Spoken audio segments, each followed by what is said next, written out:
Good morning. Steve Reed in Chicago with the morning grain comments. Yesterday we saw the market sell off because of concern about increasing U.S. debt, whether it's paying for two wars or supporting two wars, and the immigration issue.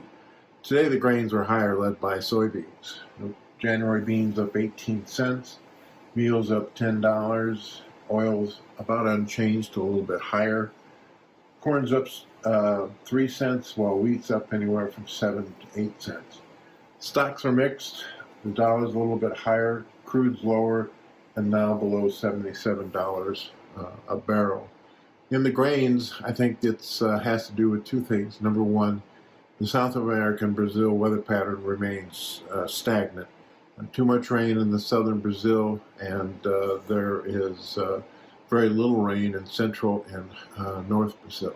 So all Brazil soybean and corn plantings have come to a halt, which could suggest that there might be delays in the safrinha corn crop planting in Brazil, and maybe some replanting of the soybean crop. Argentina weather's good.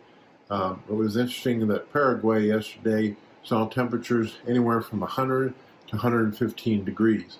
Those 100 plus temperatures will now move into central Brazil, adding to problems there. Here in the United States, we're dry. Europe is wet and raising some concern about some of their crops, while the Black Sea and China has normal weather. Tomorrow is the USDA report. Trade's not looking for much changes. I think the surprise would be, especially in beans, a higher crop and a higher carryout. Farmers are talking about soybean yields better than expected. For the most part, farmers are saying that the corn yields are pretty much average, a few above, a few below. And so to date, farmers are willing to sell cash beans when they get to $13, whereas in the corn, they're trying to put corn on basis contracts and trying to fix futures later if prices go up, especially if because Brazil. We'll be watching China. China has supposedly bought 600,000 tons of U.S. soybeans for DEES-Feb. That is both the Gulf and the PNW, and that is also maybe supporting the bean market today.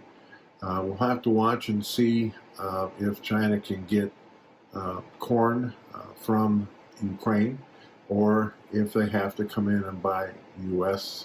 corn. That certainly would give a shot in the upside of the corn market. Farmers still unwilling to sell actual cash until we get to 520 on the December. Wheat market was down yesterday, again concerned about global demand, with Russia doing the Jordan-Algeria tenders at lower prices. Today we might be just seeing some short covering in front of the USDA report tomorrow. They're not expected to do much. They could drop the Argentina crop 1 to 2 million tons. They could keep Australia unchanged, but the big change could be increasing Russian wheat exports and reducing Europe. So again, a higher trade going into tomorrow's USDA report, and a lot in the beans due to South American, especially Brazil weather, and also China buying U.S. beans.